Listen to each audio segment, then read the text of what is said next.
회개에 합당한 열매, 오늘 우리가 읽은 본문 가운데 세례 요한이 바리새인들 또 사두개인들이 세례를 이제 받으러 오는 그 장면 속에서 그들에게 하는 말이기도 합니다.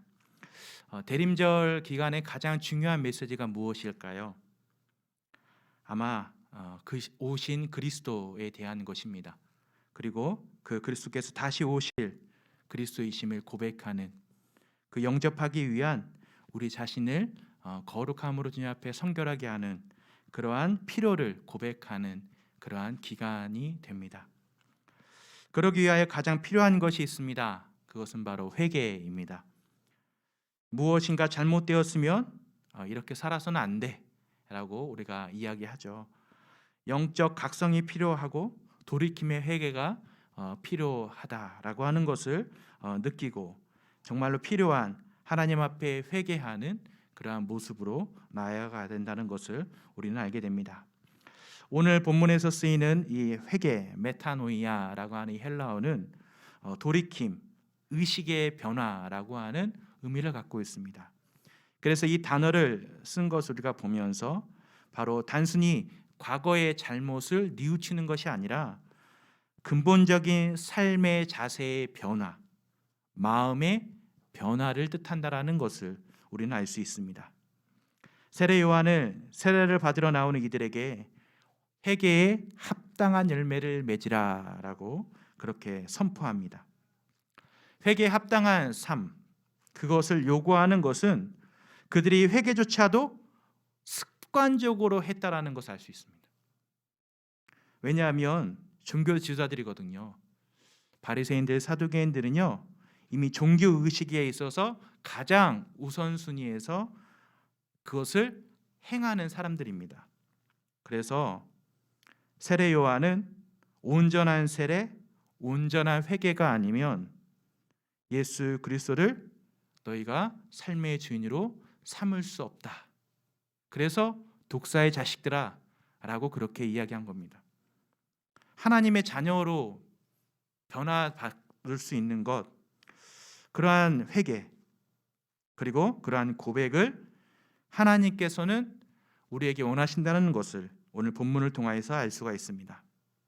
그래서 예수 그리스도를 메시아로 구주로 받아들일 수 있는 삶, 그러한 삶이 되어야 됩니다. 그런데 회개가 아니고서는 불가능합니다. 그렇기 때문에 회개에 걸맞는 합당한 삶이 필요하다. 이것을 알 수 있습니다. 종교의식으로 행했던 그들의 모습 속에서 이미 하나님께서는 그들에게 마음이 떠나셨습니다. 세례 요한은 그것을 알고 있었고 그 무리들에게 심한 모욕을 주며 경고를 줍니다. 바리새인, 사두개인들, 종교 지도자들로서 또 세례를 받으러 온 것이 아니라 세례 주는 것을 어떻게 하나 조사를 하러 왔거나 구경 왔을 수도 있습니다. 사실 코로나19 이 시기에 많은 교회에 많은 행정 직원들이 와서 조사를 합니다. 그리고 어떻게 하나 구경합니다. 정작 그들은 하나님 앞에 예배하진 않습니다. 어떻게 보면 그들은 종교의식에 참여하고 있지만 그들의 마음은 하나님께 있지 않습니다.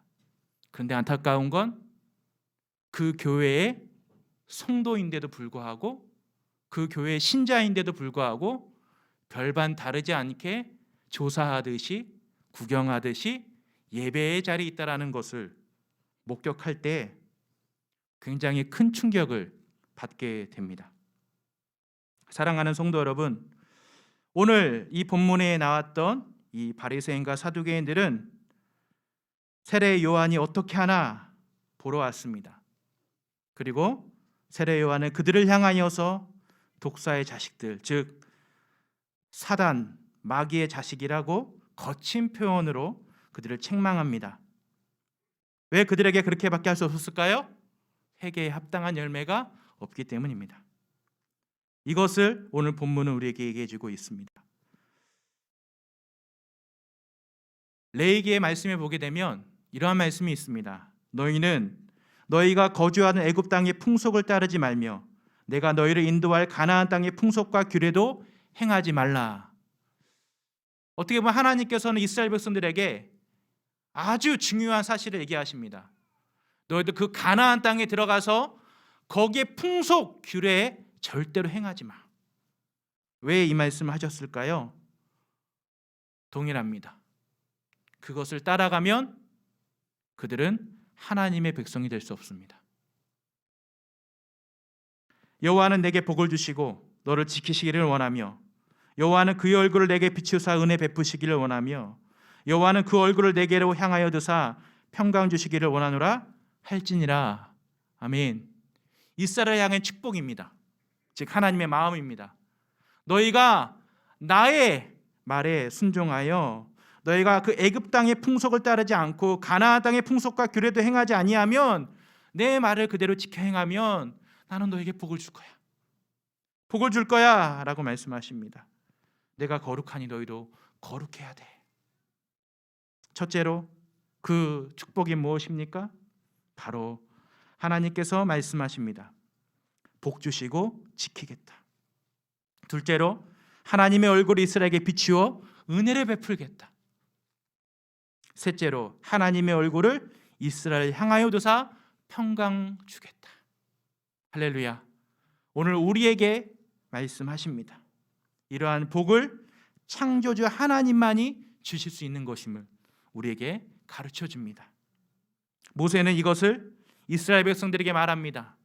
그리고 이스라엘 백성들에게 선포하며 하나님의 그 사랑을 표현하고 있습니다. 제사장의 축복 기도문은 진정으로 대제사장으로서 이 땅 가운데 오신 예수 그리스도 그분께서 우리에게 주신 것입니다. 예수 그리스도를 통하여서 참 이스라엘 바로 교회를 향하여서 하나님께서 회복하시고 교회를 향하여 하나님께서는 이제 그 모든 것을 허락하심을 우리는 알 수 있습니다. 그래서 휘장이 찢어지게 됩니다. 하나님 앞에 담대히 나아가며 임마누엘의 주님이 없는 인생이라면 그 삶은 실패한 것이라고 하나님께서 가르쳐 주십니다. 그리고 우리는 하나님이 주시는 복, 그 안으로 들어가는 코람데오의 삶을 살아가게 됩니다. 신명기 18장 15절 말씀 같이 읽어볼까요? 내 하나님 여호와께서 너희 가운데 내 형제 중에서 너를 위하여 나와 같은 선지자 하나를 일으키시리니 너희는 그의 말을 들을지니라. 아멘. 하나님께서 많은 선지자들을 이스라엘 백성들에게 보내줬습니다. 그리고 예수 그리스도께서 이 땅 가운데 오셨습니다. 빌립이 나다니엘을 찾아 이르되 모세가 율법에 기록하였고 여러 선지자가 기록한 그 일을 우리가 만났으니 요셉의 아들 나사렛 예수니라. 이것을 고백했던 빌립. 그렇습니다. 하나님께서는 그렇게 우리에게 말씀하시고 찾아오셔서 오늘 우리에게 임마누엘의 주님, 그 주님과 함께 동행하는 삶을 허락하셨습니다. 사랑하는 성도 여러분, 주님의 은혜 가운데 우리가 깨어 기도하는 대림절 되어지기를 소망합니다.